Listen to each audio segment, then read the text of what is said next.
Bab 18.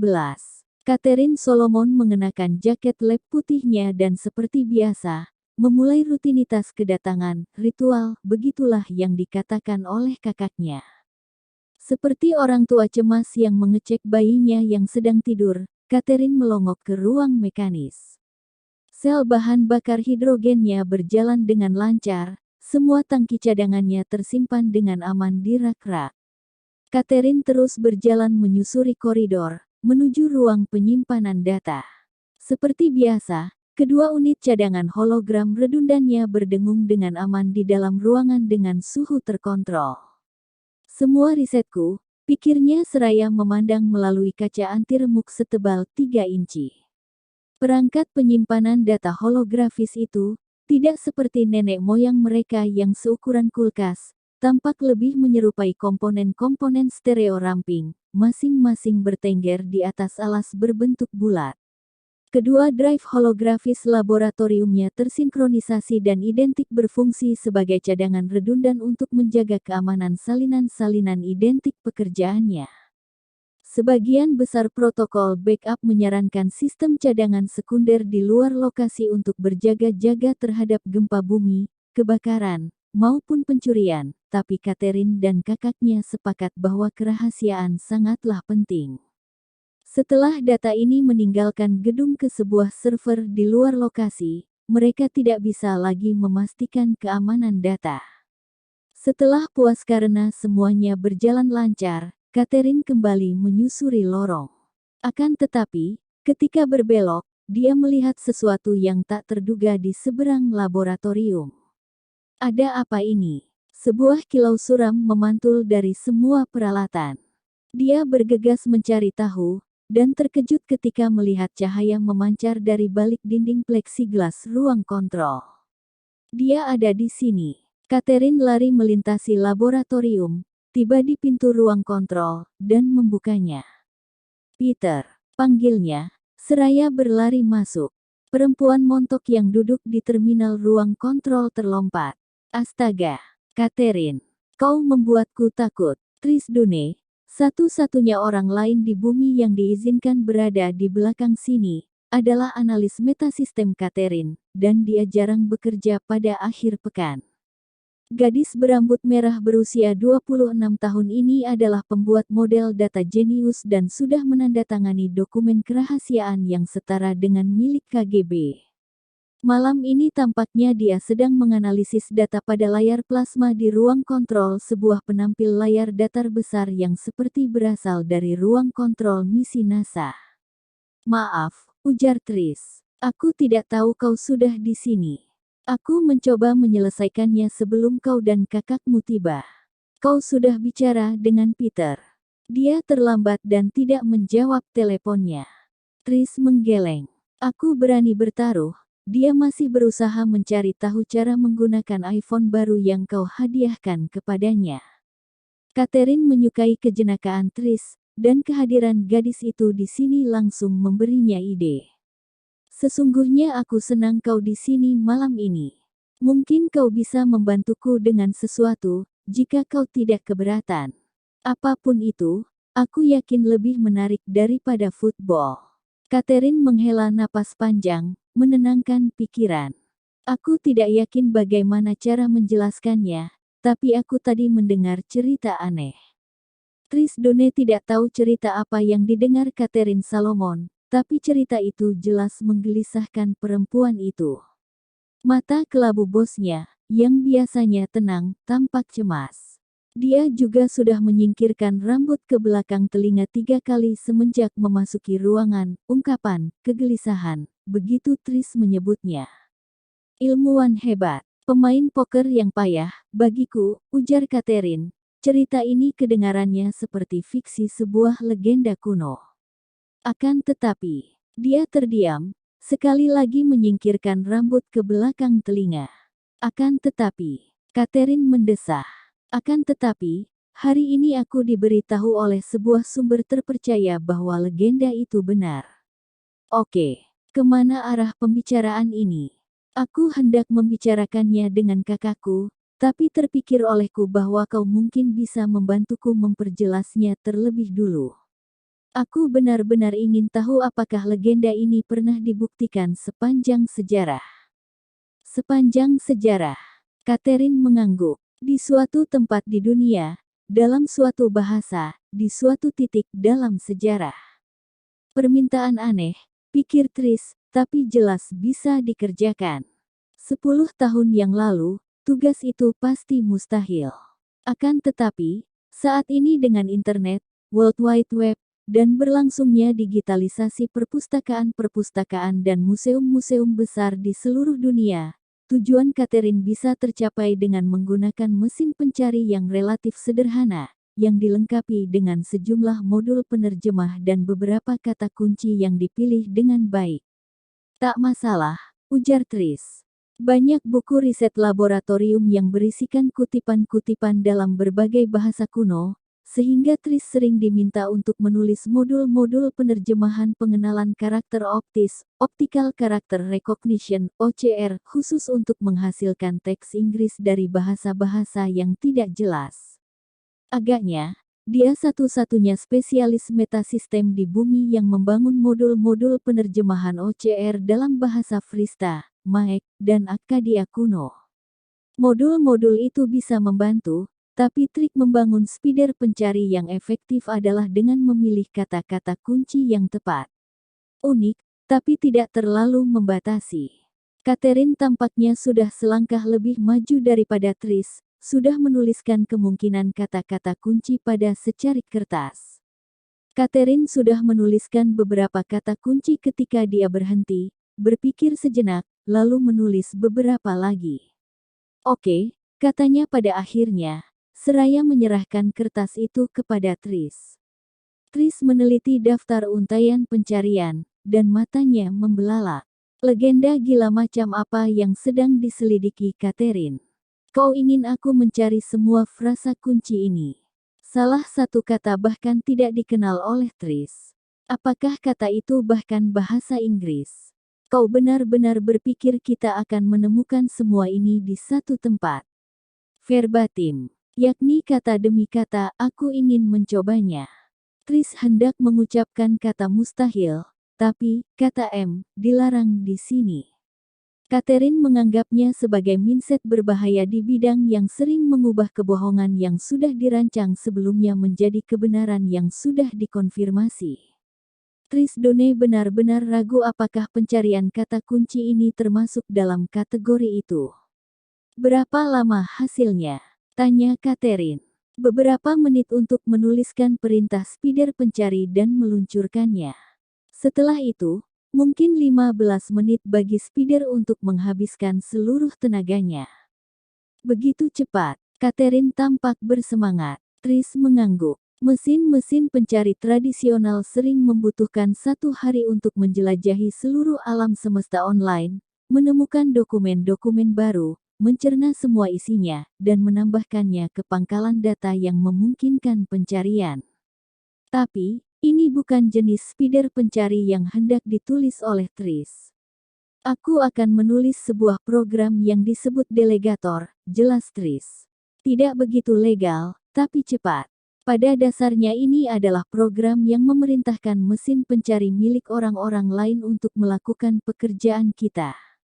Sebagian besar pangkalan data punya fungsi pencari built-in perpustakaan, museum, universitas, pemerintah. Jadi, aku akan menulis perintah spider untuk menemukan mesin-mesin pencari mereka, memasukkan kata-kata kuncimu, dan meminta mesin-mesin itu untuk mencari. Dengan cara ini, kita memanfaatkan kekuatan dari ribuan mesin pencari yang bekerja secara serempak. Catherine tampak terkesan, pemrosesan paralel. Semacam metasistem. Kau akan kupanggil kalau aku mendapat sesuatu. Terima kasih Tris. Catherine menepuk punggung gadis itu, lalu berjalan ke pintu. Aku akan berada di perpustakaan. Tris bersiap-siap menulis programnya. Penyandian spider pencari adalah tugas sepele yang berada jauh di bawah tingkat keahliannya, tapi Tris Done tidak peduli. Dia bersedia melakukan apa saja untuk Catherine Solomon. Terkadang Tris masih tidak bisa mempercayai kemujuran besar yang membawanya kemari. Kau sudah sangat jauh melangkah sayang. Kira-kira setahun yang lalu, Tris berhenti dari pekerjaannya sebagai analis metasistem di dalam salah satu dari banyak ruang kerja sempit industri teknologi tinggi. Pada jam-jam bebasnya, dia melakukan semacam pemrograman paruh waktu dan memulai blog serius, aplikasi-aplikasi masa depan dalam analisis metasistem terkomputasi, walaupun dia ragu apakah ada yang membacanya. Lalu, suatu malam teleponnya berdering. "Tris Dune?" tanya sebuah suara perempuan dengan sopan. "Ya, ini siapa?" "Namaku Catherine Solomon." Tris nyaris pingsan di tempat. "Catherine Solomon, saya baru saja membaca buku Anda, Ilmu Nutik, Gerbang Modern Menuju Kebijakan Kuno, dan saya menuliskannya di dalam blog." "Ya, saya tahu," jawab perempuan itu ramah. "Itulah sebabnya saya menelepon." "Tentu saja," pikir Tris, merasa tolol. Ilmuwan-ilmuwan hebat pun menggoogle diri mereka sendiri. "Blog Anda memikat saya," ujar Catherine kepadanya. "Tidak saya sadari bahwa pemodelan metasistem sudah sejauh itu." "Ya madam," kata Trish terpana. "Model-model data merupakan ledakan teknologi dengan aplikasi-aplikasi yang jauh jangkauannya." Selama beberapa menit, kedua perempuan itu memperbincangkan pekerjaan Tris dalam metasistem, membahas pengalamannya dalam menganalisis, memodelkan dan memprediksi aliran medan data yang besar. "Jelas buku Anda terlalu sulit bagi saya," jelas Tris, "tapi saya cukup paham untuk melihat persinggungannya dengan pekerjaan metasistem saya." "Blog Anda menyatakan Anda yakin bahwa pemodelan metasistem bisa mengubah studi nutik." "Tepat sekali. Saya percaya metasistem bisa mengubah nutik menjadi ilmu pengetahuan yang nyata." "Ilmu pengetahuan yang nyata." Nada suara Catherine sedikit mengeras. "Bertentangan dengan..." "Oh sialan, itu keliru, maksud saya nutik lebih esoteris." Catherine tertawa. "Tenang," saya bergurau. "Saya mendapat komentar itu sepanjang waktu." Tidak mengejutkan, pikir Tris. Bahkan Institute of Nutic Sciences di California menjelaskan bidang itu dengan bahasa misterius dan sulit dipahami, mendefinisikannya sebagai studi, akses langsung dan segera umat manusia terhadap pengetahuan di luar apa yang tersedia bagi indera-indera normal dan kekuatan nalar. Tris sudah tahu kalau kata nutik berasal dari kata Yunani kuno nous, yang diterjemahkan secara kasar menjadi pengetahuan dari dalam, atau kesadaran intuitif. "Saya tertarik pada kerja Anda tentang metasistem," ujar Catherine, "dan kemungkinan hubungannya dengan sebuah proyek yang sedang saya kerjakan. Anda bersedia menemui saya? Saya ingin sekali menggali gagasan dan informasi dari Anda." Catherine Solomon ingin menggali gagasan dan informasi dariku. Rasanya seakan Maria Sharapova menelepon dan menanyakan kiat-kiat bermain tenis. Keesokan harinya, sebuah Volvo putih berhenti di jalan masuk ke rumah Tris dan seorang perempuan ramping menarik bercelana jeans biru keluar dari dalamnya. Tris langsung merasa ciut. "Hebat," gerutunya. "Pintar, cantik dan kurus, dan aku harus percaya Tuhan adil." Tapi, sikap rendah hati Catherine langsung membuat Tris nyaman. Keduanya duduk di beranda besar di belakang rumah Tris, menghadap sebuah bangunan yang mengesankan. "Rumah Anda menakjubkan," ujar Catherine. "Terima kasih. Saya beruntung ketika kuliah, dan mendapat lisensi untuk perangkat lunak yang saya rancang." Tentang metasistem. Pendahulu metasistem.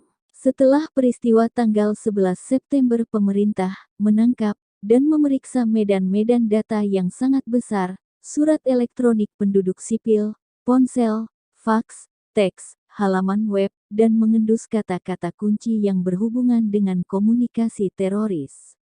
Jadi saya merancang sebuah perangkat lunak yang memungkinkan mereka memproses medan data dengan cara kedua, dan menghasilkan produk intelijen tambahan dari sana.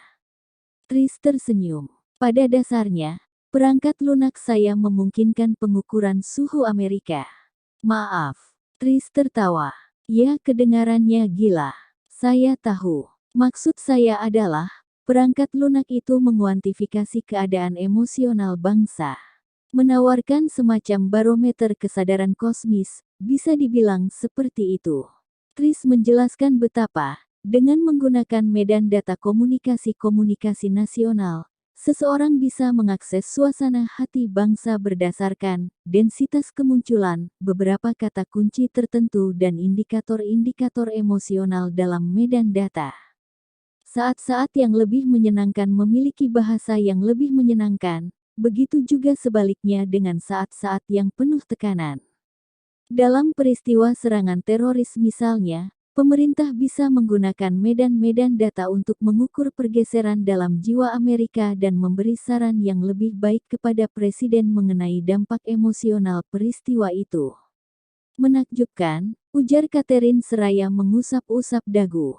Jadi, pada dasarnya, Anda meneliti sebuah populasi yang terdiri dari banyak individu, seakan itu organisme tunggal. Tepat sekali. Sebuah metasistem. Sebuah entitas tunggal yang didefinisikan oleh bagian-bagiannya.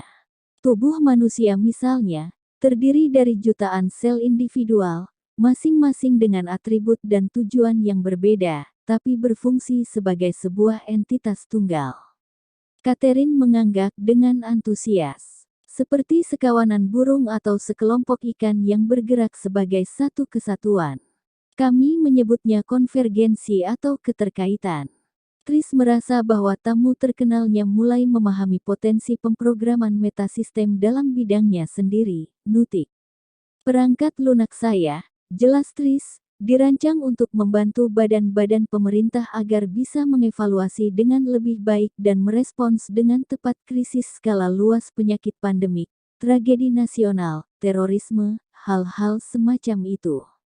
Dia berhenti sejenak. Tentu saja, selalu ada potensi penggunaannya ke arah-arah lain, mungkin untuk memotret mindset nasional dan memprediksi hasil pemilihan umum atau pergerakan pasar saham saat pembukaan. Kedengarannya penting. Tris menunjuk rumah besarnya. Pemerintah menganggapnya begitu. Mata kelabu Catherine kini terpusat kepadanya. Tris, bolehkah saya bertanya tentang dilema etis yang dimunculkan oleh pekerjaan Anda? Apa maksud Anda? Maksud saya, Anda menciptakan sebuah perangkat lunak yang bisa dengan mudah disalahgunakan. Mereka yang memilikinya mendapat akses terhadap informasi penting yang tidak tersedia bagi setiap orang. Anda tidak merasa ragu menciptakannya. Tris tidak mengerjapkan mata satu kali pun. Jelas tidak. Perangkat lunak saya tidak berbeda dengan, katakanlah, program simulator penerbangan. Beberapa pengguna akan mempraktikkan penerbangan misi-misi pertolongan pertama ke negara-negara yang belum berkembang. Beberapa orang akan memanfaatkannya untuk berlatih menabrakkan jet-jet komersial ke pencakar langit. Pengetahuan adalah alat, dan seperti semua alat lainnya, dampaknya berada di tangan pengguna. Catherine menyandarkan tubuh, tampak terkesan. Jadi, izinkan saya menanyakan sebuah pertanyaan hipotetis. Mendadak Tris merasa bahwa percakapan mereka baru saja menjadi wawancara kerja. Catherine mengulurkan tangan ke bawah dan memungut sebutir kecil pasir dari beranda, lalu mengangkatnya agar Tris bisa melihat. Terpikir oleh saya, katanya, bahwa pekerjaan metasistem Anda pada dasarnya memungkinkan Anda menghitung bobot seluruh pantai berpasir, dengan menimbang butiran pasir satu per satu. Ya, pada dasarnya itu benar. Seperti yang Anda ketahui, butiran pasir kecil ini punya massa. Massa yang sangat kecil, tapi bisa disebut massa juga. Tris mengangguk. Dan karena punya massa, butiran pasir ini mengeluarkan gravitasi. Sekali lagi, terlalu kecil untuk dirasakan, tapi memang ada. Benar. Nah, ujar Catherine, jika kita mengambil triliunan butiran pasir dan membiarkan mereka tarik-menarik untuk membentuk, katakanlah bulan, gravitasi gabungan mereka akan cukup untuk menggerakkan seluruh lautan dan menarik dan menyurutkan air pasang di seluruh planet kita. Tris tidak tahu kemana arah percakapan ini, tapi dia menyukai apa yang didengarnya. Jadi, marilah kita bicara secara hipotetis, ujar Catherine, seraya membuang butiran pasir itu. Bagaimana jika saya katakan bahwa pikiran, gagasan mungil apapun yang terbentuk di dalam benak Anda, sesungguhnya punya massa? Bagaimana jika saya katakan bahwa pikiran adalah suatu benda nyata, entitas terukur, dengan massa terukur? Massa yang sangat kecil, tentu saja, tapi bisa disebut massa juga. Apa implikasinya? Bicara secara hipotetis. Wah, implikasinya yang nyata adalah, jika pikiran punya massa, pikiran mengeluarkan gravitasi dan bisa menarik benda-benda ke arahnya. Catherine tersenyum. Bagus. Kini kita kembangkan ide itu selangkah lebih jauh. Apa yang terjadi jika banyak orang mulai memfokuskan diri pada pikiran yang sama? Semua kejadian pikiran yang sama itu mulai bergabung menjadi satu, dan massa kumulatif pikiran ini mulai bertambah. Dan karenanya, gravitasinya bertambah. Oke. Artinya, jika ada cukup banyak orang yang mulai memikirkan hal yang sama, daya gravitasi pikiran itu menjadi nyata, dan mengeluarkan kekuatan yang sesungguhnya. Catherine mengedipkan sebelah mata. Dan hal itu bisa memiliki efek terukur di dalam dunia fisik kita. Bab 19. Direktur Inoue Sato berdiri dengan kedua lengan terlipat, dengan mata terpaku skeptis pada Langdon, ketika mencerna apa yang baru saja dikatakan lelaki itu kepadanya. Dia bilang menginginkanmu untuk membuka sebuah portal kuno. Apa yang seharusnya kulakukan dengan hal itu, Profesor? Langdon mengangkat bahu dengan lemah. Dia kembali merasa mual dan berusaha tidak menunduk memandangi tangan terpenggal temannya. Itulah persisnya yang dia katakan kepada saya.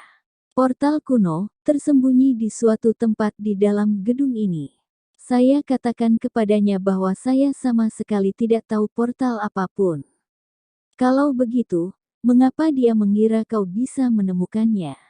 Jelas dia gila, katanya. Peter akan menunjukkan jalan. Langdon menunduk memandangi jari teracung Peter, dan sekali lagi merasa jijik atas permainan kata yang sadis dari penculik temannya itu. Peter akan menunjukkan jalan.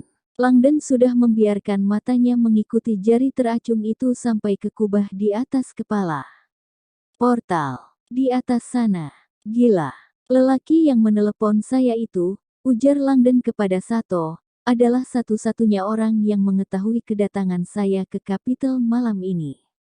Jadi, siapapun yang memberi Anda informasi bahwa saya ada di sini malam ini, itulah tersangka Anda. Saya sarankan, dari mana aku mendapat informasi, bukanlah urusanmu, kata Sato dengan suara menajam. Prioritas utamaku saat ini adalah bekerja sama dengan lelaki ini, dan aku mendapat informasi yang menyatakan bahwa kaulah satu-satunya yang bisa memberi apa yang diinginkannya. Dan prioritas utama saya adalah menemukan teman saya, jawab Langdon dengan frustrasi. Sato menghela napas dalam-dalam. Kesabarannya jelas sedang diuji. Jika kita ingin menemukan Mr. Solomon, kita hanya punya satu cara Profesor, yaitu mulai bekerja sama dengan satu-satunya orang yang tampaknya mengetahui keberadaan Mr. Solomon. Sato menengok arloji. Waktu kita terbatas. Aku yakin kita harus mematuhi tuntutan-tuntutan lelaki ini dengan cepat. Bagaimana caranya? Tanya Langdon tidak percaya. Dengan menemukan dan membuka portal kuno. Tidak ada portal, Direktur Sato. Lelaki ini gila. Sato melangkah lebih dekat kurang dari 30 cm dari Langdon. Jika boleh kujelaskan, orang gilamu sudah memanipulasi dengan cerdik dua individu yang cukup pintar pagi ini. Dia menatap lurus Langdon, lalu melirik Anderson. Dalam duniaku, hanya ada garis tipis antara kegilaan dan kegeniusan. Akan bijak jika kita memberi sedikit penghormatan kepada lelaki ini. Dia memenggal tangan seorang lelaki. Itulah tepatnya maksudku. Hampir bisa dipastikan itu bukan tindakan seseorang yang tidak serius atau ragu-ragu. Yang lebih penting lagi Profesor, lelaki ini jelas percaya kau bisa membantunya. Dia membawamu jauh-jauh ke Washington, mestinya ada alasan mengapa dia melakukannya. Katanya, satu-satunya alasan mengapa dia mengira saya bisa membuka portal ini adalah karena Peter bilang kepadanya kalau saya bisa membukanya, bantah Langdon. Dan jika itu tidak benar, mengapa Peter Solomon berkata begitu? Saya yakin Peter tidak mengatakan hal semacam itu. Dan seandainya dia melakukannya, maka dia berbuat begitu di bawah tekanan. Dia bingung. Atau ketakutan. Ya, itu disebut penyiksaan interogasional, dan cukup efektif. Lebih banyak lagi alasan mengapa Mr. Solomon pasti mengatakan yang sesungguhnya. Sato bicara seakan punya pengalaman pribadi dengan teknik ini. Apakah lelaki itu menjelaskan mengapa Peter menganggap hanya kau yang bisa membuka portal itu? Langdon menggeleng. Profesor, jika reputasimu benar, kau dan Peter Solomon sama-sama berminat dalam hal semacam ini, yakni rahasia, esoterika bersejarah, mistisisme, dan sebagainya. Dalam diskusi-diskusimu bersama Peter, pernahkah dia menyebut sesuatu mengenai portal rahasia di Washington DC? Langdon hampir tidak percaya dirinya mendapat pertanyaan ini dari seorang pejabat CIA berpangkat tinggi. Saya yakin itu. Saya dan Peter membicarakan beberapa hal yang sangat aneh, tapi percayalah, akan saya minta dia memeriksakan kepalanya jika menyebut adanya portal rahasia yang tersembunyi di suatu tempat. Terutama portal menuju misteri-misteri kuno. Sato mendongak. Maaf. Lelaki itu mengatakan kepadamu secara spesifik kemana portal ini menuju. Ya, tapi dia tidak perlu melakukannya. Langdon menunjuk ringan itu. Tangan misteri adalah undangan resmi untuk melewati gerbang mistis dan memperoleh pengetahuan rahasia kuno, kebijakan luar biasa yang dikenal sebagai misteri-misteri kuno, atau kebijakan yang hilang selama berabad-abad. Jadi, kau sudah pernah mendengar rahasia yang diyakininya tersembunyi di sini. Banyak ahli sejarah pernah mendengarnya. Kalau begitu, bagaimana kau bisa bilang portal itu tidak ada? Dengan segala hormat, kita semua pernah mendengar tentang sumber mata air awet muda dan Shangri-La, tapi itu tidak berarti keduanya benar-benar ada. Raungan keras radio Anderson mengganggu mereka. Chief. Panggil suara di radio. Anderson menarik radio dari ikat pinggang. Anderson di sini. Pak, kami sudah menyelesaikan pencarian lapangan. Tak ada seorang pun di sini yang cocok dengan deskripsi itu. Ada perintah lebih lanjut, Pak. Anderson melirik Sato sekilas, jelas mengharapkan teguran, tapi tampaknya Direktur Sato tidak tertarik. Anderson menjauh dari Langdon dan Sato, lalu bicara pelan di radionya. Perhatian Sato yang tak tergoyahkan tetap terarah pada Langdon. Kau bilang rahasia yang diyakininya tersembunyi di Washington itu hanya khayalan. Langdon mengangguk. Sebuah mitos yang sangat kuno. Sesungguhnya, rahasia misteri-misteri kuno adalah ajaran pra-Kristen. Ribuan tahun usianya. Akan tetapi, mitos itu masih beredar. Seperti juga banyak keyakinan yang sama mustahilnya. Langdon seringkali mengingatkan para mahasiswanya bahwa sebagian besar agama modern menyertakan cerita-cerita yang bertentangan dengan penyelidikan ilmiah. Semuanya mulai dari Musa membelah Laut Merah, sampai Joseph Smith menggunakan kacamata ajaib untuk menerjemahkan kitab Mormon dari serangkaian lempeng emas yang ditemukannya terkubur di utara New York. Banyaknya orang yang meyakini kebenaran suatu gagasan, bukanlah bukti validitasnya. Aku mengerti. Jadi, apa tepatnya misteri kuno ini? Langdon mengembuskan napas. Kau punya waktu beberapa minggu. Singkatnya, misteri kuno merujuk pada sekumpulan pengetahuan rahasia yang dikumpulkan dulu sekali. Salah satu aspek menarik dari pengetahuan ini adalah, konon pengetahuan ini memungkinkan para praktisinya untuk mengakses kemampuan-kemampuan luar biasa yang terpendam di dalam benak manusia. Para praktisi terlatih yang tercerahkan dan memiliki pengetahuan ini bersumpah akan menyembunyikan pengetahuan ini dari orang banyak, karena dianggap terlalu luar biasa dan berbahaya bagi mereka yang belum diinisiasi. Berbahaya seperti apa? Informasi itu dijaga kerahasiaannya dengan alasan yang sama seperti kita menjauhkan korek api dari anak-anak. Di tangan yang benar, api bisa memberikan penerangan, tapi di tangan yang keliru, api bisa sangat merusak. Sato melepas kacamata dan mengamati Langdon. Katakan Profesor, apakah kau percaya informasi sehebat itu benar-benar ada? Langdon tidak yakin bagaimana menjawabnya. Misteri kuno selalu menjadi paradoks terbesar dalam karir akademisnya. Hampir semua tradisi mistis di bumi ini berpusar pada gagasan mengenai adanya pengetahuan misterius yang mampu memberi manusia kekuatan mistis yang hampir menyerupai kekuatan Tuhan. Tarot dan I Ching memberi manusia kemampuan melihat masa depan.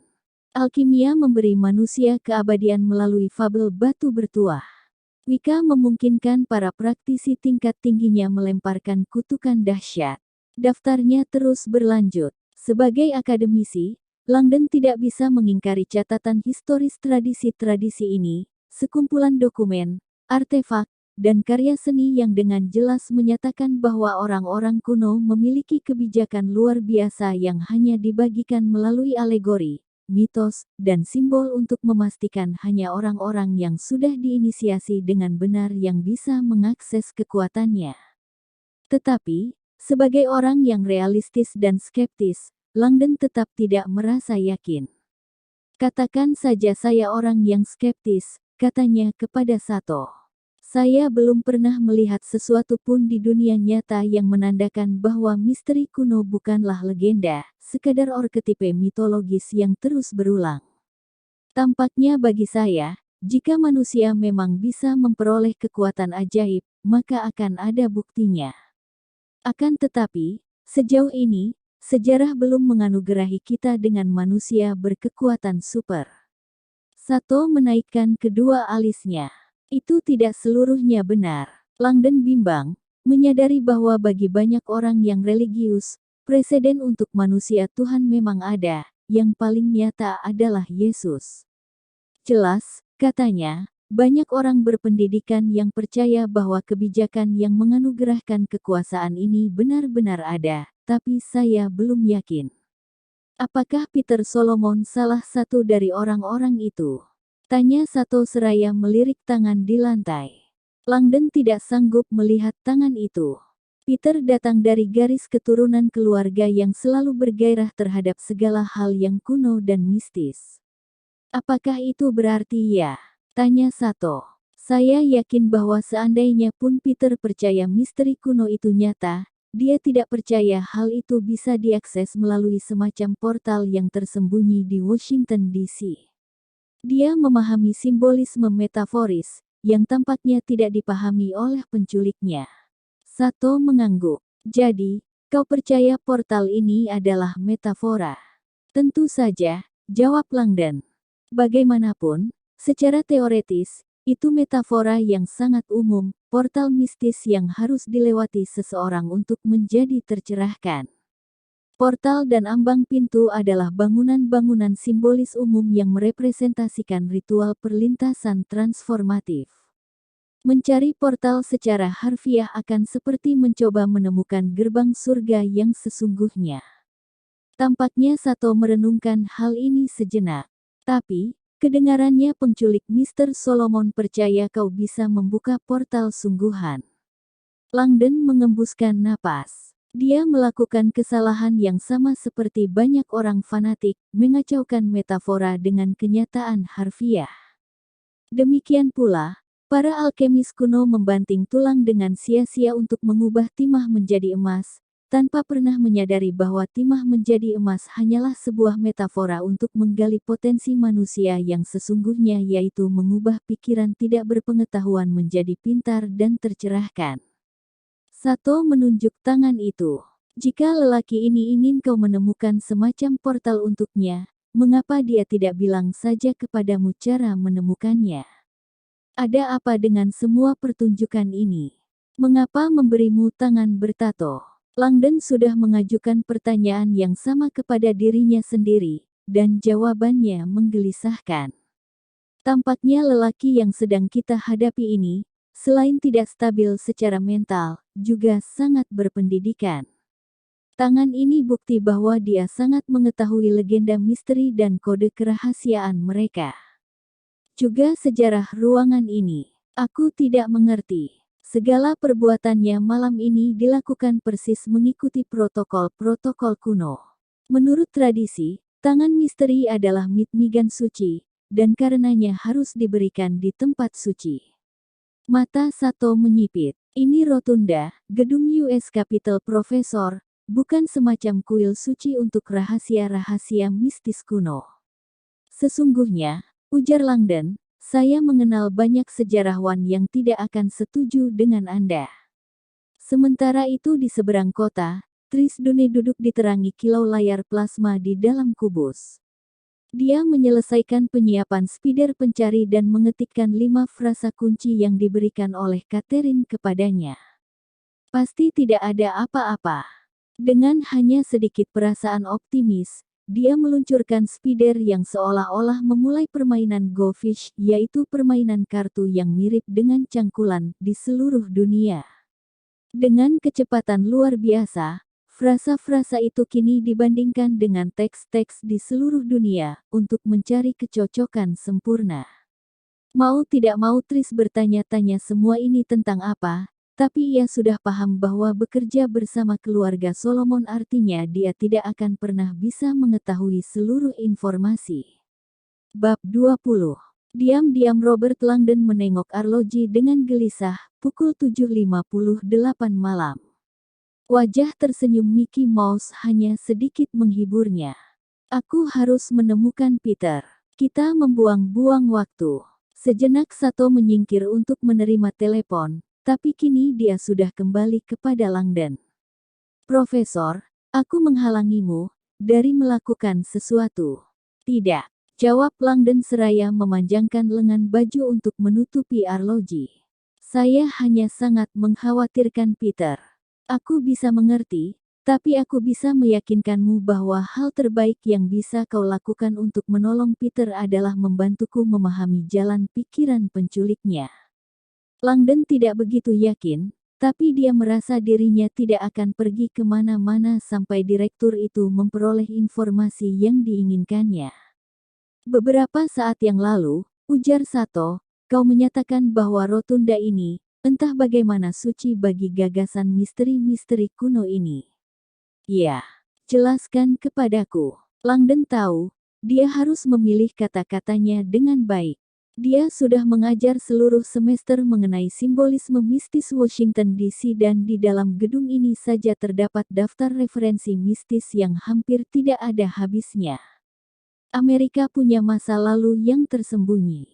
Setiap kali Langdon memberi kuliah tentang simbologi Amerika, para mahasiswanya terkejut ketika mengetahui bahwa tujuan sejati para bapak bangsa mereka sama sekali tidak berhubungan dengan begitu banyak hal yang kini dinyatakan oleh begitu banyak politikus. Takdir sesungguhnya Amerika telah hilang dalam sejarah. Para bapak bangsa pendiri ibu kota ini pertama-tama memberinya nama Roma. Mereka menamakan sungainya Tiber dan mendirikan ibu kota klasik dengan banyak panteon dan kuil yang kesemuanya dihiasi gambar dewa-dewi terkenal dalam sejarah, Apollo, Minerva, Venus, Helios, Vulkan, Jupiter. Di tengah-tengahnya, seperti pada banyak kota klasik besar lain, para pendirinya membangun penghormatan kekal bagi para leluhur obelis Mesir.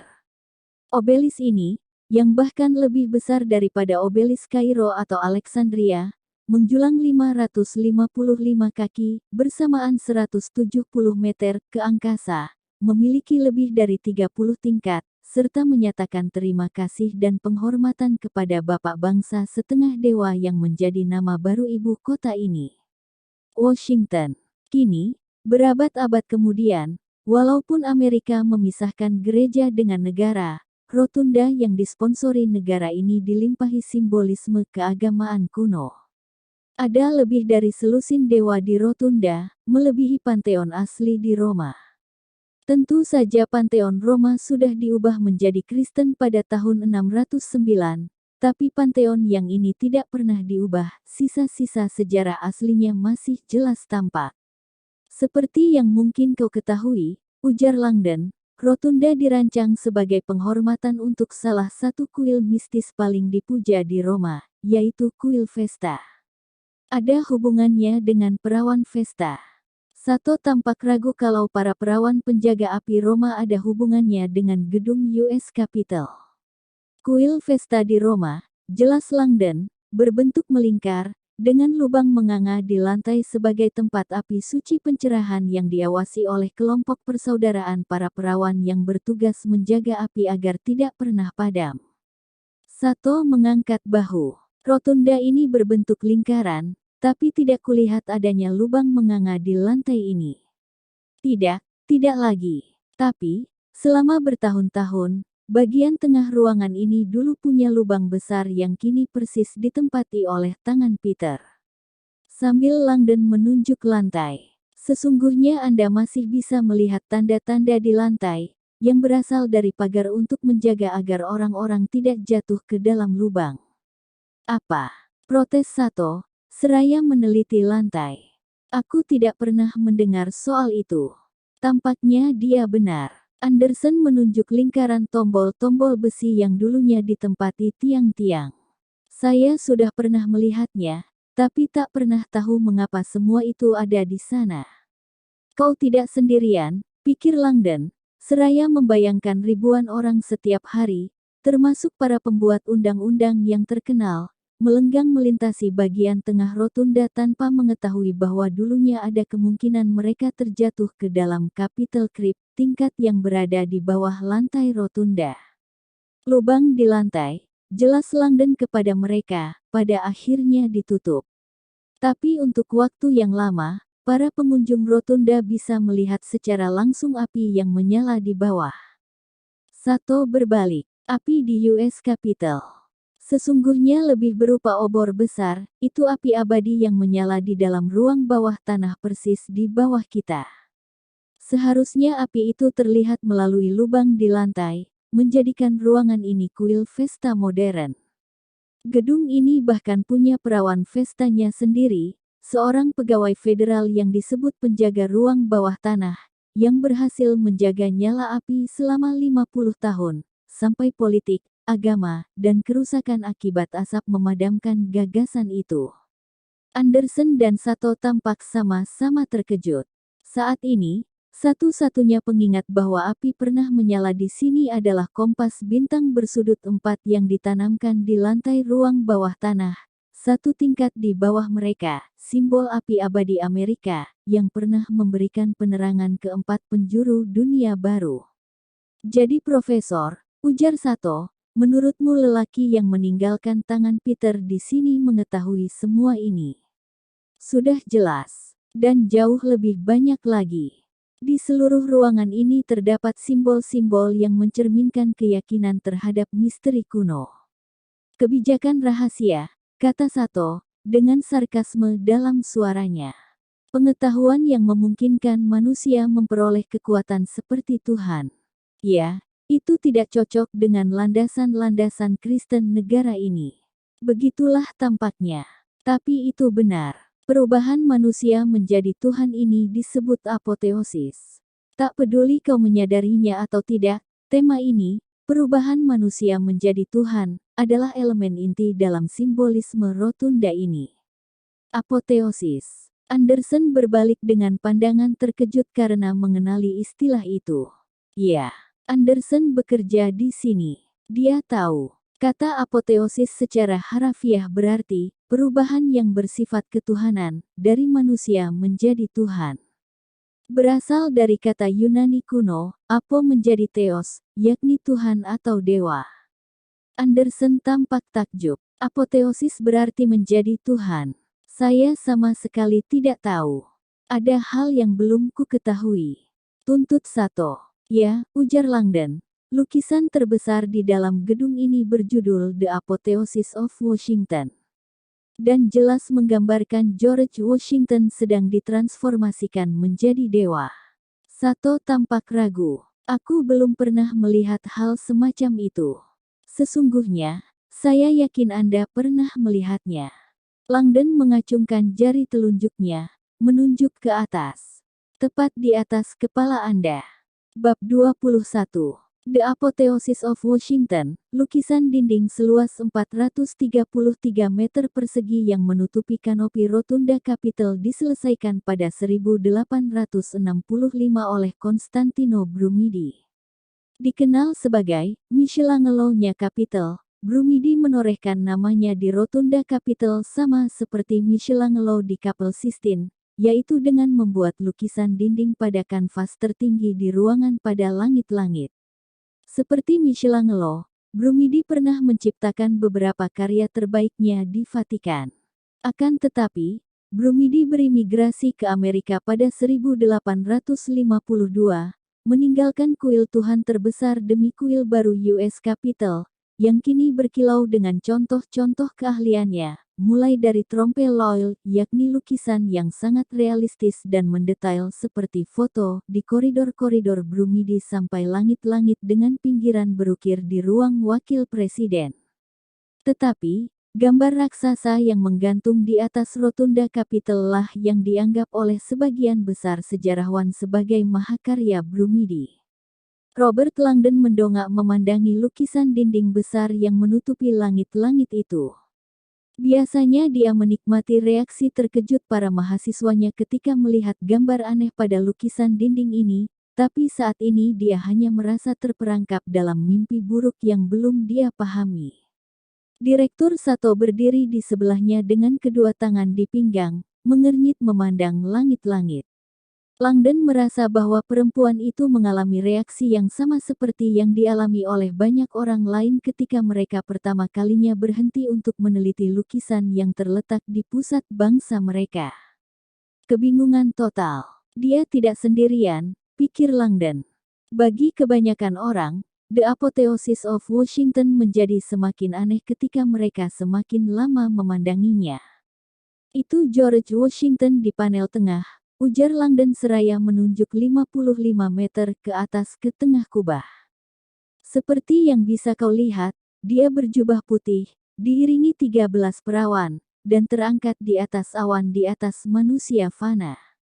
Ini momen apoteosisnya, perubahannya menjadi dewa. Sato dan Anderson diam saja.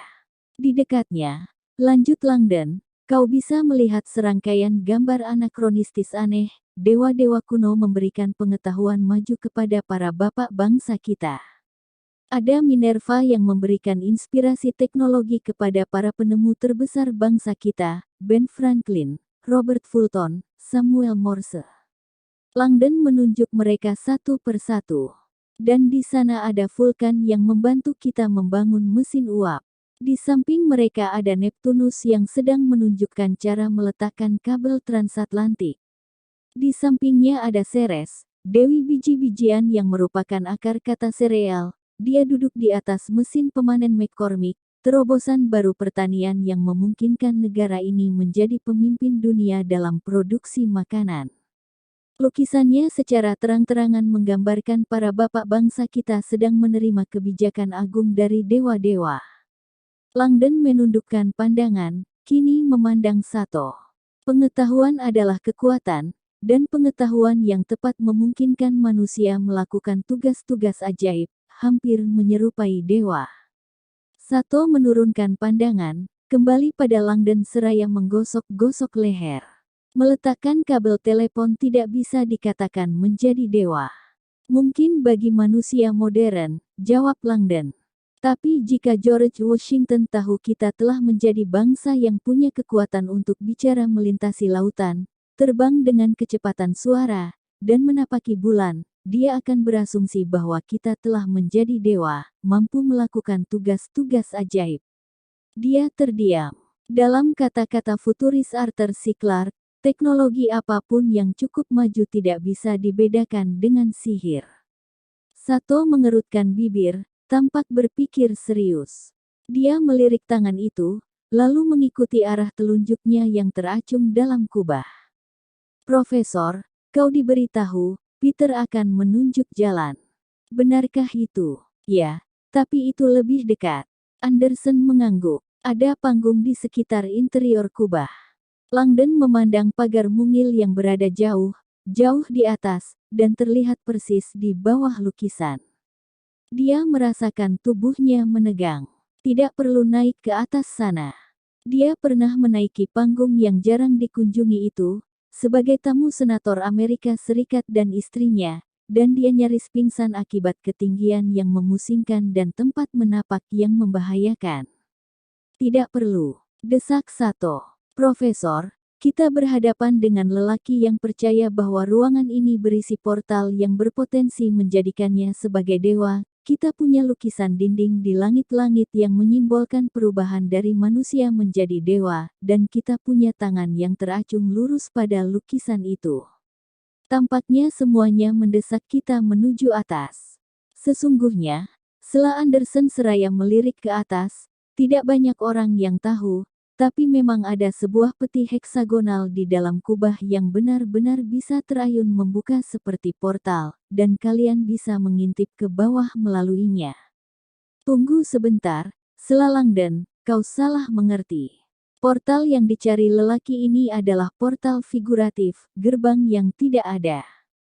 Ketika dia bilang, Peter akan menunjukkan jalan, dia bicara secara metaforis. Isyarat tangan teracung ini dengan telunjuk dan jempol teracung ke atas, adalah simbol misteri kuno yang terkenal, dan muncul di seluruh dunia dalam seni kuno. Isyarat yang sama ini muncul dalam 3 dari mahakarya penuh rahasia Leonardo da Vinci yang paling terkenal, The Last Supper, Adoration of the Magi, dan Saint John the Baptist. Ini simbol hubungan mistis manusia dengan Tuhan. Seperti yang di atas, demikian juga yang di bawah. Kini, pemilihan kata-kata aneh lelaki gila ini mulai terasa lebih relevan. Aku belum pernah melihat simbol seperti itu, ujar Sato. Kalau begitu tontonlah ESPN, pikir Langdon, yang selalu geli melihat atlet-atlet profesional menunjuk ke langit sebagai ucapan syukur kepada Tuhan setelah melakukan touchdown atau home run. Ia bertanya-tanya, seberapa banyak yang tahu kalau mereka sedang melanjutkan tradisi mistis pra-Kristen dengan mengakui kekuatan mistis di atas untuk waktu yang singkat, telah mengubah mereka menjadi dewa yang mampu melakukan tindakan-tindakan ajaib. Jika ini bisa membantu, ujar Langdon, tangan Peter bukanlah tangan pertama yang muncul di rotunda ini. Sato mengawasinya seakan Langdon sudah gila. Maaf. Langdon menunjuk BlackBerry Sato. Coba Google, George Washington Zeus. Sato tampak ragu, tapi mulai mengetik. Anderson beringsut lebih dekat, mengintip lewat bahu Sato dengan serius. Langdon berkata, rotunda ini pernah didominasi oleh lukisan besar George Washington bertelanjang dada. Digambarkan sebagai dewa. Dia duduk dengan pose yang persis sama seperti Zeus di Pantheon, dengan dada telanjang, tangan kiri memegang pedang, tangan kanan terangkat dengan jempol dan telunjuk teracung. Tampaknya Sato sudah menemukan gambar online-nya ketika Anderson menatap BlackBerry Sato dengan terkejut. Tunggu, itu George Washington. Ya, jawab Langdon. Digambarkan sebagai Zeus. Lihat tangannya, kata Anderson yang masih mengintip lewat bahu Sato. Tangan kanannya berada dalam posisi yang sama persis seperti tangan Mr. Solomon. Seperti yang kubilang, pikir Langdon, tangan Peter bukan tangan pertama yang muncul di ruangan ini. Ketika patung George Washington telanjang karya Horatio Greenough pertama kali ditampilkan di rotunda, banyak orang bergurau bahwa Washington agaknya menjangkau ke langit dalam usaha mati-matian mencari pakaian. Tetapi, ketika gagasan-gagasan keagamaan Amerika berubah, kritik main-main itu berubah menjadi kontroversi, dan patung itu dipindahkan, disingkirkan ke sebuah gudang di kebun timur. Saat ini, patung itu ditampung di National Museum of American History milik Smithsonian. Di sana, Mereka yang melihat patung itu tidak punya alasan untuk curiga bahwa itulah salah satu sisa kaitan terakhir bangsa Amerika dengan masa ketika Bapak Negara melindungi US Capitol sebagai dewa seperti Zeus melindungi Pantheon. Sato mulai menekan nomor telepon di BlackBerry-nya, tampaknya melihat ini sebagai peluang untuk mengecek pekerjaan stafnya. Apa yang kau dapat? Dia mendengarkan dengan sabar. Aku mengerti. Dia langsung melirik Langdon, lalu tangan Peter. Kau yakin? Dia mendengarkan sedikit lebih lama lagi. Oke, terima kasih. Dia menutup telepon dan berbalik kembali kepada Langdon.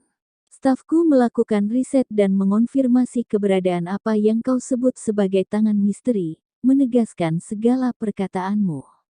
5 tanda di ujung jari bintang, matahari, kunci, mahkota, dan lentera. Dan fakta bahwa tangan ini berfungsi sebagai undangan kuno untuk mempelajari kebijakan rahasia. Aku senang, ujar Langdon. Jangan, jawab Sato singkat. Tampaknya kita kini menghadapi jalan buntu, sampai kau menceritakan apapun yang masih belum kau ceritakan kepadaku. Sato melangkah menghampiri Langdon. Kita kembali ke awal, Profesor. Segala yang kau ceritakan bisa kupelajari dari stafku sendiri. Karena itu, aku akan bertanya sekali lagi. Mengapa kau dibawa ke sini malam ini? Apa yang membuatmu begitu istimewa? Hal apa yang hanya diketahui dirimu? Kita sudah pernah membahasnya, jawab Langdon berang. Aku sama sekali tidak tahu mengapa lelaki ini mengira aku mengetahui segalanya. Langdon agak tergoda untuk mendesak bagaimana Sato bisa tahu kalau dia berada di Capitol malam ini, tapi mereka juga sudah membahasnya. Sato tidak akan bicara. Jika aku tahu langkah berikutnya, kata Langdon kepada Sato, akan kukatakan kepadamu. Tapi aku tidak tahu. Menurut tradisi, tangan misteri diberikan seorang guru kepada seorang murid.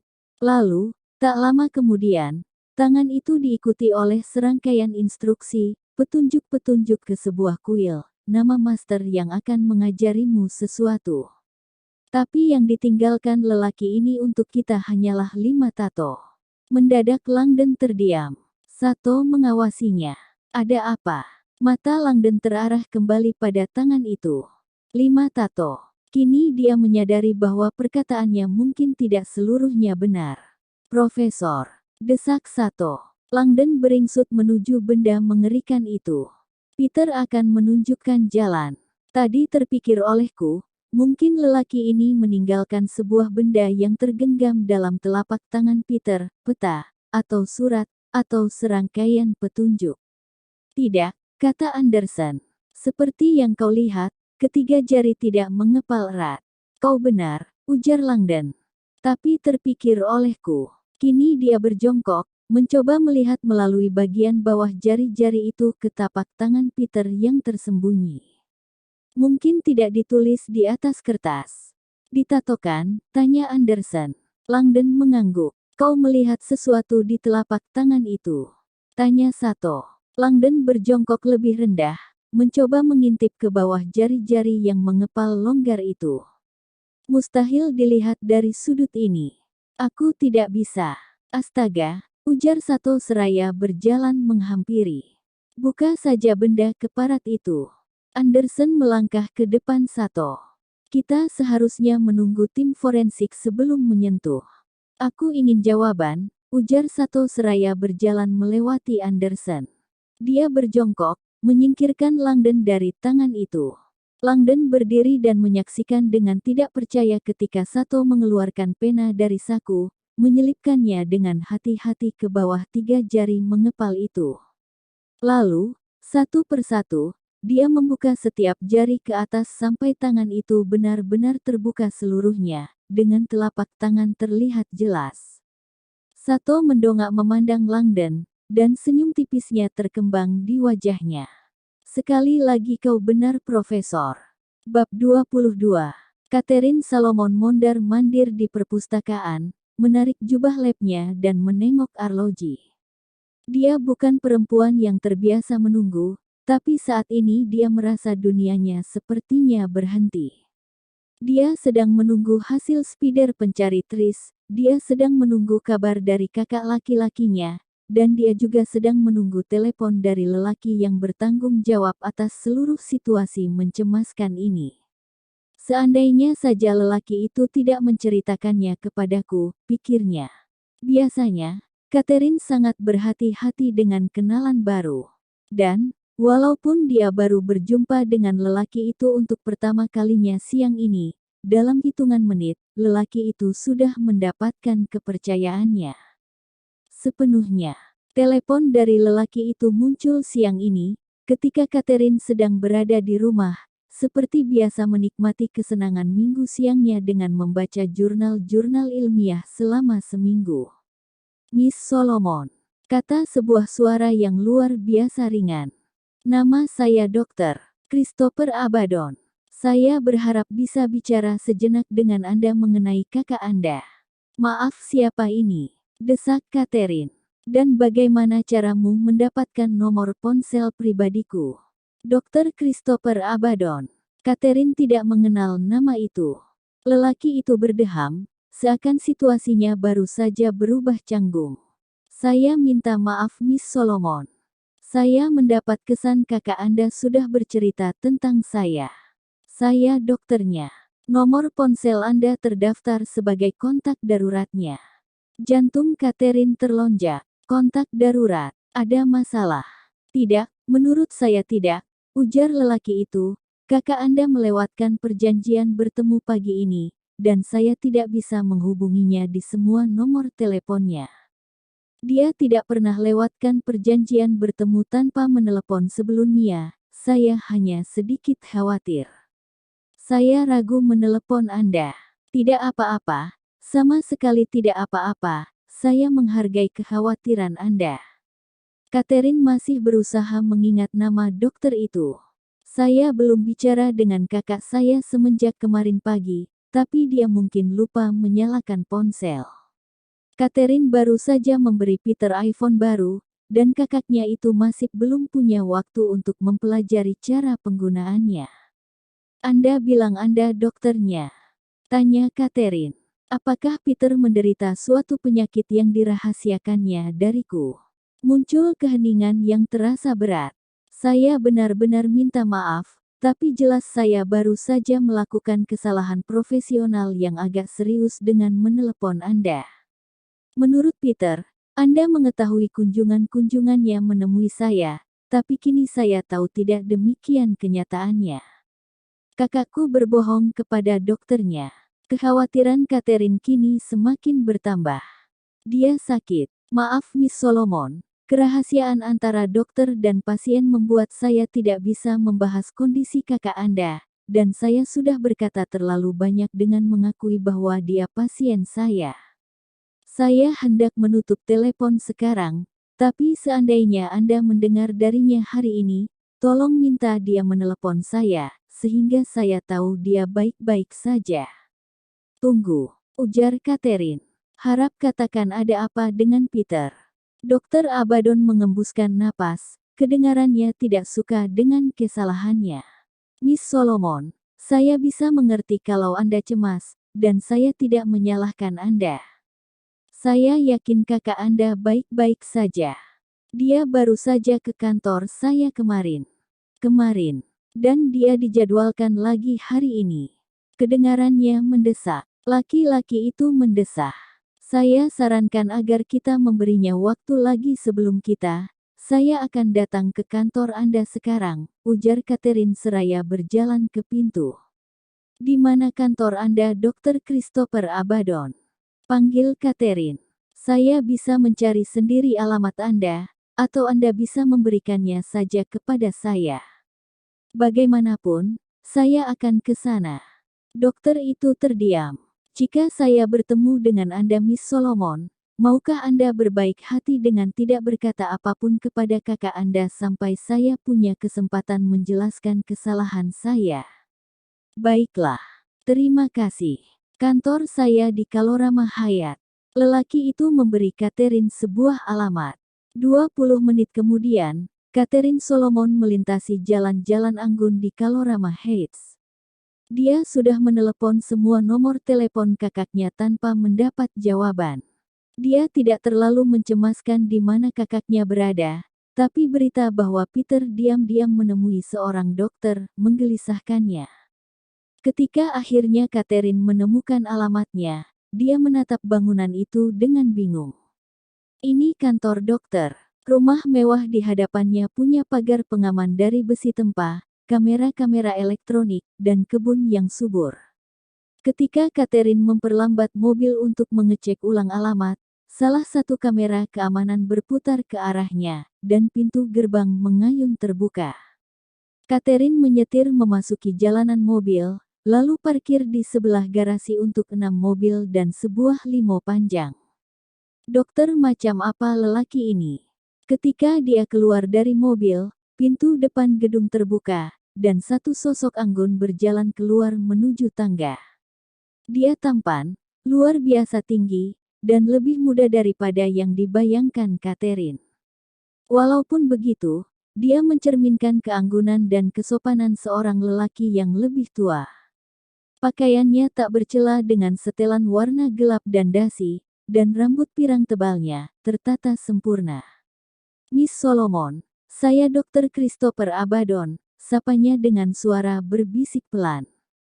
Ketika mereka berjabatan tangan, kulit lelaki itu terasa halus dan terawat baik. Catherine Solomon, ujar Catherine, seraya berusaha untuk tidak menatap kulit lelaki itu yang luar biasa halus dan kecoklatan. Apakah dia memakai make up? Catherine merasakan kegelisahannya semakin bertambah ketika melangkah ke dalam foyer yang ditata indah. Musik klasik terdengar lembut di latar belakang, dan baunya seakan ada orang membakar dupa. Indah sekali, katanya, walaupun saya lebih mengharapkan sebuah kantor. Saya beruntung bisa bekerja di rumah. Lelaki itu menuntunnya ke ruang tamu. Di sana ada perapian yang menyala. Silakan duduk dengan nyaman. Saya baru saja menyeduh teh. Akan saya bawa keluar, dan kita bisa bicara. Lelaki itu melenggang menuju dapur, lalu menghilang. Catherine Solomon tidak duduk. Intuisi keperempuanannya adalah insting yang ampuh, dan dia sudah belajar untuk mempercayainya. Sesuatu mengenai tempat ini membuat kulitnya merinding. Dia tidak melihat sesuatu pun yang menyerupai kantor dokter yang pernah dilihatnya. Dinding-dinding ruang tamu bergaya antik ini dipenuhi seni klasik, terutama lukisan dengan tema-tema mistis aneh. Dia berhenti di depan kanvas besar yang menggambarkan The Three Graces dengan tubuh telanjang mereka digambarkan secara spektakuler dalam warna-warna cerah. Itu lukisan cat minyak asli Michael Parkes. Dr. Abaddon mendadak muncul di sampingnya, seraya memegang nampan dengan cangkir-cangkir teh yang mengepul. Saya rasa, sebaiknya kita duduk di samping perapian.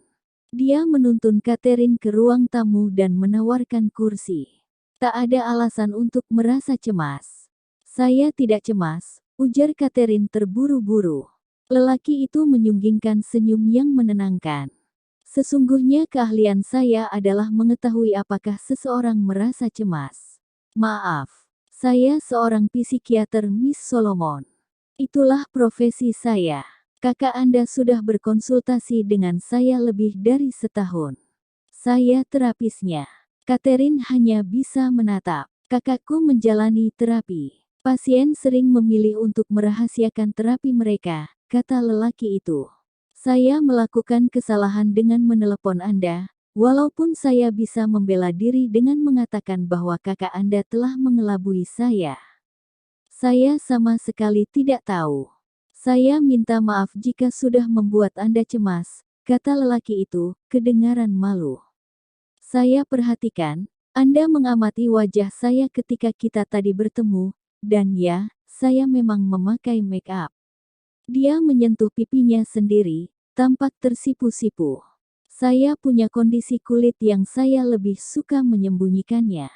Biasanya istri saya yang merias wajah saya, tapi jika dia tidak sedang berada di sini, saya harus mengandalkan sentuhan canggung saya sendiri. Catherine mengangguk, terlalu malu untuk bicara.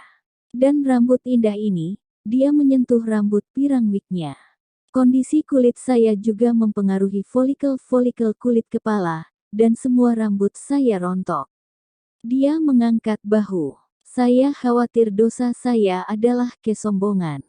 Tampaknya dosa saya adalah bersikap kasar, ujar Catherine. Sama sekali tidak. Senyum Dr. Abaddon menenangkan. Boleh kita memulai kembali. Mungkin dengan teh. Mereka duduk di depan perapian, dan Abaddon menuang teh. Kakak Anda membuat saya terbiasa menyajikan teh selama sesi-sesi terapi kami.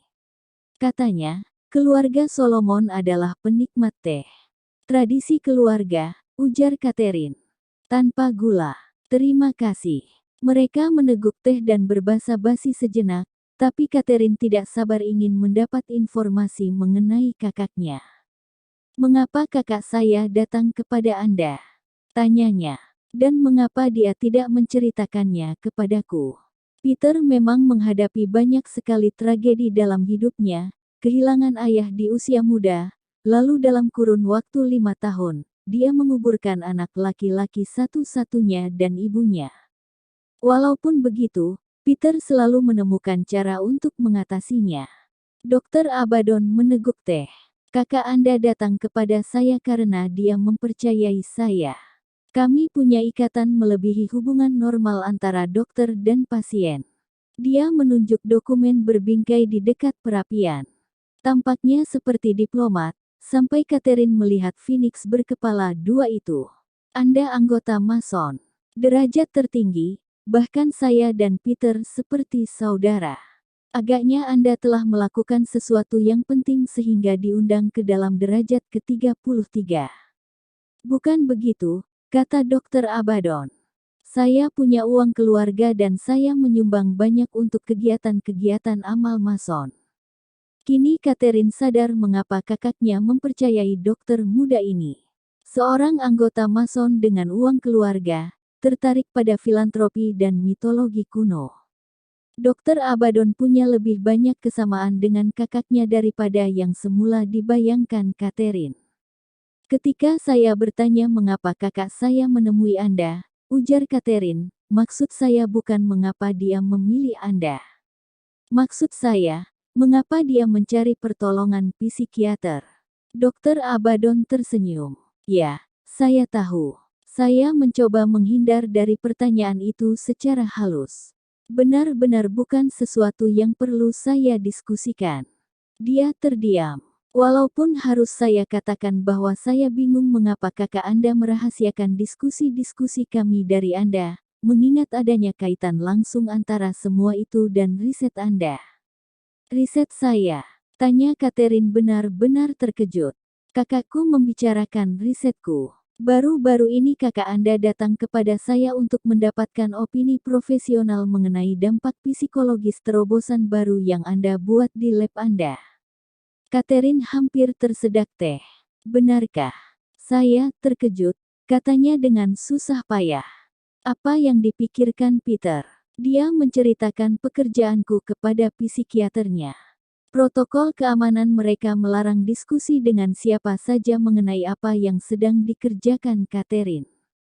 Lagi pula, kerahasiaan itu merupakan ide kakaknya. Anda pasti sadar Miss Solomon, bahwa kakak Anda sangat mengkhawatirkan apa yang akan terjadi ketika riset Anda dipublikasikan. Dia melihat adanya potensi pergeseran filsafat yang besar di dunia. Dan dia datang kemari untuk mendiskusikan kemungkinan pengaruh-pengaruhnya dari perspektif psikologis. Saya mengerti, ujar Catherine. Cangkir tehnya kini sedikit bergetar. Kami mendiskusikan pertanyaan-pertanyaan yang menantang. Apa yang terjadi pada kondisi manusia jika misteri-misteri besar kehidupan akhirnya terungkap?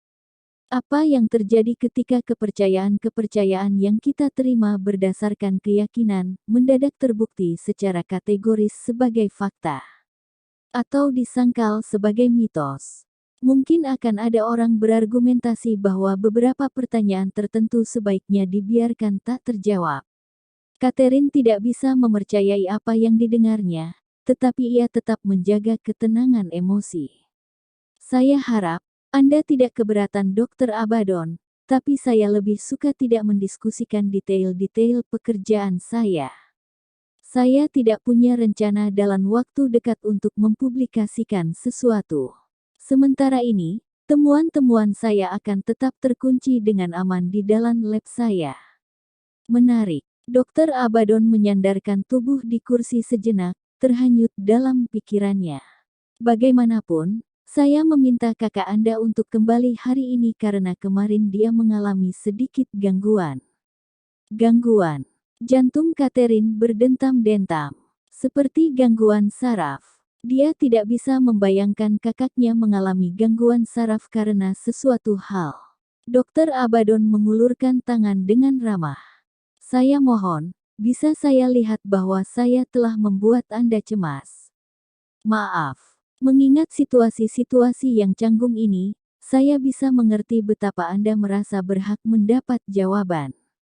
Tak peduli saya berhak atau tidak, ujar Catherine, kakak saya adalah satu-satunya keluarga saya yang tersisa.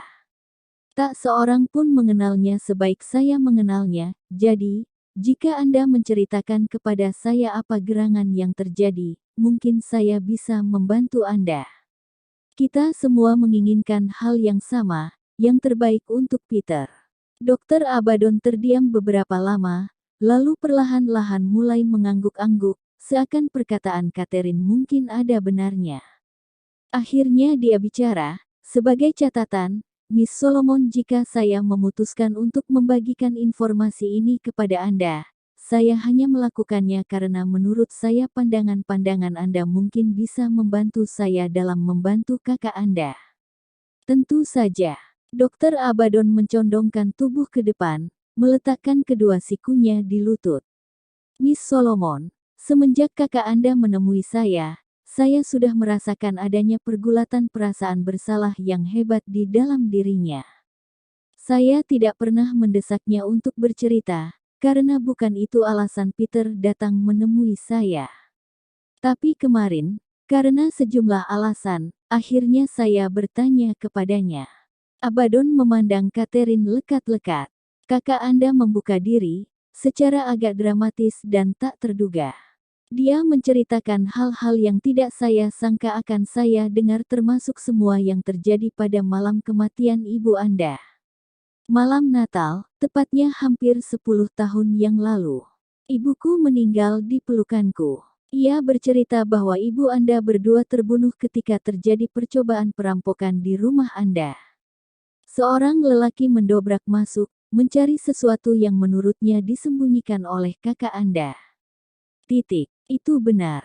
Mata Dr. Abaddon tampak menilai Catherine. Menurut kakak Anda, dia menembak mati lelaki itu. Ya. Dr. Abaddon mengusap-usap dagu.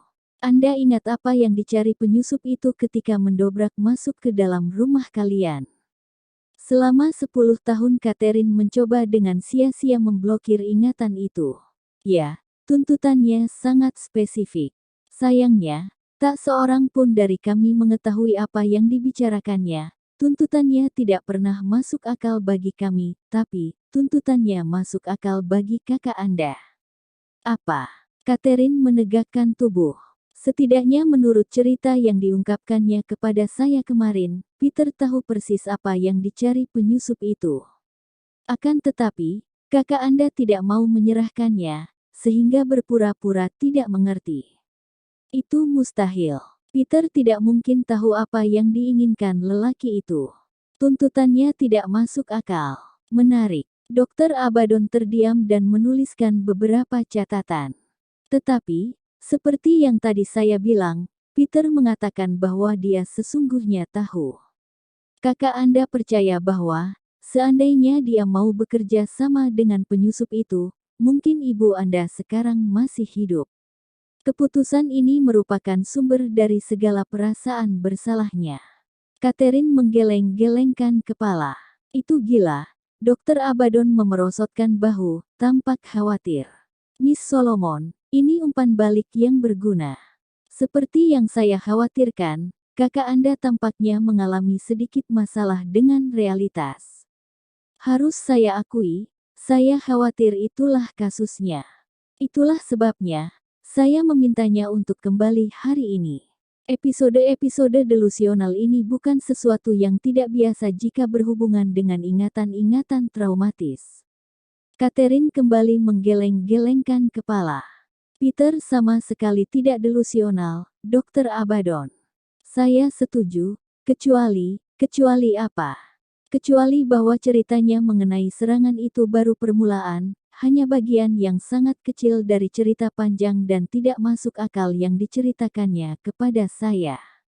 Catherine mencondongkan tubuh ke depan di kursinya. Apa yang diceritakan Peter kepada Anda? Dr. Abaddon tersenyum sedih. Miss Solomon, izinkan saya mengajukan pertanyaan ini. Pernahkah kakak Anda mendiskusikan dengan Anda sesuatu yang menurut keyakinannya tersembunyi di Washington DC sini? Atau peranan yang menurutnya dia mainkan dalam melindungi harta karun luar biasa, kebijakan kuno yang hilang? Catherine ternganga. Apa gerangan yang Anda bicarakan? Dr. Abaddon mendesah panjang. Yang hendak saya ceritakan kepada Anda sedikit mengejutkan Catherine. Dia terdiam dan menatap Catherine lekat-lekat. Tapi akan sangat membantu jika Anda bisa menceritakan kepada saya apa saja yang mungkin Anda ketahui soal itu. Dia meraih cangkirnya. Mau teh lagi? Bab 23. Sebuah tato lain. Langdon berjongkok cemas di samping telapak tangan Peter yang terbuka, dan meneliti 7 simbol mungil yang tadinya tersembunyi di balik jari-jari tak bernyawa yang mengepal. Tampaknya seperti beberapa angka, ujar Langdon terkejut. Walaupun aku tidak mengenali angka-angka itu. Yang pertama adalah angka Romawi, kata Anderson. Sesungguhnya bukan, menurutku, ujar Langdon membetulkan. Angka Romawi IIX tidak ada. Seharusnya ditulis sebagai VI. Bagaimana dengan yang lainnya? Tanya Sato. Aku tidak yakin. Tampaknya seperti 885 dalam angka Arab. Arab, tanya Anderson. Kelihatannya seperti angka-angka normal. Angka-angka normal kita adalah angka Arab. Langdon sudah begitu terbiasa menjelaskan hal ini kepada para mahasiswanya, sehingga dia benar-benar menyiapkan kuliah mengenai semua kemajuan ilmiah yang dibuat oleh kebudayaan-kebudayaan Timur Tengah awal. Salah satunya adalah sistem angka modern, yang kelebihannya dibandingkan dengan angka Romawi termasuk notasi posisi, dan penemuan angka 0. Tentu saja Langdon selalu mengakhiri kuliahnya dengan mengingatkan bahwa kebudayaan Arab juga telah mempersembahkan kepada umat manusia kata alkohol minuman favorit para mahasiswa baru Harvard, yang dikenal sebagai alkohol. Langdon meneliti tato itu, kebingungan. Dan aku bahkan tidak yakin mengenai 885. Tulisan lurus itu tampak tidak biasa. Mungkin itu bukan angka-angka. Kalau begitu apa? Tanya Sato. Aku tidak yakin. Seluruh tato itu tampaknya mirip runik. Artinya? Tanya Sato. Alfabet runik hanya terdiri atas garis-garis lurus. Hurufnya disebut rune dan sering digunakan untuk pahatan pada batu karena garis-garis lengkung terlalu sulit untuk dipahatkan. Jika ini rune, ujar Sato, apa artinya? Langdon menggeleng. Keahliannya hanya sampai alfabet runik paling dasar, Futhark, sistem tektonik abad ketiga, dan ini bukan Futhark. Sejujurnya, aku bahkan tidak yakin ini rune. Kau harus bertanya kepada seorang spesialis. Ada lusinan bentuk yang berbeda Halsinge, Mang, Stumnar titik-titik, Peter Solomon anggota Mason bukan? Tanya Sato. Langdon terpana. Ya, tapi apa hubungannya dengan ini? Dia kini berdiri, menjulang di samping perempuan mungil itu. Kau yang tahu. Kau baru saja bilang alfabet runik digunakan untuk dipahat di batu, dan menurut pemahamanku, Freemason asalnya adalah para tukang batu. Aku hanya menyebut soal ini karena ketika aku meminta kantorku untuk mencari hubungan antara tangan misteri dan Peter Solomon, pencarian mereka membuahkan satu kaitan khusus. Sato terdiam, seakan menegaskan pentingnya temuannya. Freemason. Langdon mengembuskan napas, memerangi dorongan untuk mengatakan kepada satu hal yang sama yang terus-menerus dikatakannya kepada para mahasiswanya. Google bukanlah sinonim dari riset.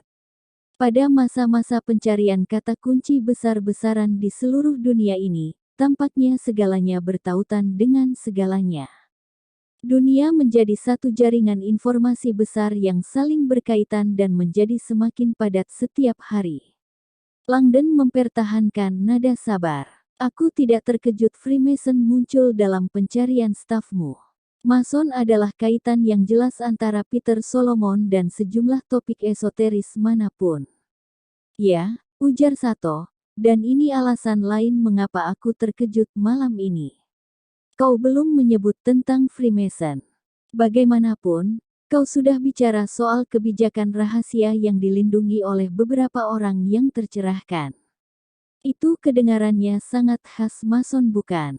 Memang, dan juga kedengarannya sangat Rosicrucian, Kibalistis, Alumbradian, dan sejumlah kelompok esoteris lainnya manapun.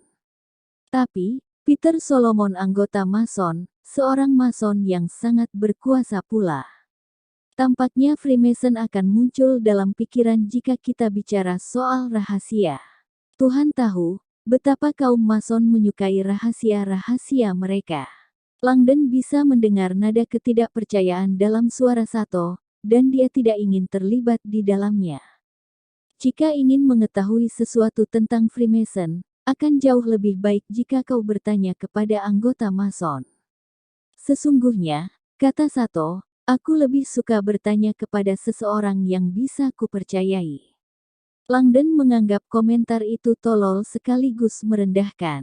Sebagai catatan, seluruh filsafat Mason dibangun berdasarkan kejujuran dan integritas. Kaum Mason termasuk orang-orang paling terpercaya yang bisa kau harapkan untuk kau jumpai. Aku sudah melihat bukti persuasif yang menyatakan sebaliknya. Semakin lama, Langdon semakin tidak menyukai Direktur Sato. Dia menghabiskan waktu bertahun-tahun untuk menulis mengenai tradisi ikonografi dan simbol-simbol metaforis Mason yang kaya, dan tahu bahwa Freemason selalu menjadi salah satu organisasi yang paling banyak difitnah dan disalahpahami secara tidak adil di dunia. Walaupun sering dituduh melakukan segala hal buruk, mulai dari pemujaan setan sampai merencanakan pemerintahan satu dunia, organisasi Freemason punya kebijakan untuk tidak pernah merespons semua kritik, sehingga mereka gampang dijadikan sasaran. Bagaimanapun, ujar Sato dengan nada pedas, sekali lagi kita menemui jalan buntu Mr. Langdon. Bagiku, tampaknya entah ada sesuatu yang kau lewatkan. Atau ada sesuatu, tidak kau ceritakan kepadaku. Lelaki yang sedang kita hadapi mengatakan bahwa Peter Solomon memilihmu secara khusus. Dia melemparkan tatapan dingin kepada Langdon. Kurasa, sudah saatnya kita membawa percakapan ini ke markas CIA. Mungkin kita akan mendapat lebih banyak keberuntungan di sana. Ancaman Sato hampir tidak dipedulikan oleh Langdon. Perempuan itu baru saja mengucapkan sesuatu yang menempel di dalam benak Langdon. Peter Solomon memilihmu. Komentar itu dikombinasikan dengan penyebutan Freemason membuka pikiran Langdon secara aneh. Dia menunduk, memandangi cincin Mason di jari Peter. Cincin itu salah satu harta milik Peter yang paling berharga, pusaka keluarga Solomon dengan simbol Phoenix berkepala dua ikon mistis tertinggi kebijakan Mason. Emasnya berkilau dalam cahaya, memicu kenangan yang tak terduga. Langdon terkesiap, mengingat bisikan mengerikan penculik Peter, benar-benar belum terpikirkan olehmu bukan? Mengapa kau terpilih? Kini, dalam waktu 1 detik yang mengerikan, pikiran-pikiran Langdon kembali terfokus dan kabut yang menyelubunginya terangkat. Mendadak, tujuan keberadaan Langdon di sini sangat jelas. 16 kilometer jauhnya, ketika menyetir ke selatan di Sweetland Parkway, malah mendengar getaran samar-samar di kursi di sebelahnya. Itu iPhone Peter Solomon, yang hari ini terbukti sebagai alat hebat. Ide penelepon kini menayangkan gambar seorang perempuan setengah baya cantik dengan rambut hitam panjang. Telepon masuk, Catherine Solomon malah tersenyum, mengabaikan telepon itu. Takdir menarikku lebih dekat. Dia memancing Catherine Solomon ke rumahnya siang tadi hanya demi satu alasan untuk mengetahui apakah perempuan itu punya informasi yang bisa membantunya, mungkin rahasia keluarga yang bisa membantu malah menemukan apa yang dicarinya. Akan tetapi, jelas bahwa Peter sama sekali tidak menceritakan apa yang dijaganya selama bertahun-tahun ini kepada adiknya. Walaupun begitu, malah mengetahui sesuatu yang lain dari Catherine. Sesuatu yang membuat perempuan itu memperoleh beberapa jam kehidupan ekstra hari ini. Catherine sudah mengonfirmasikan bahwa semua risetnya berada di satu lokasi, terkunci dengan aman dalam labnya.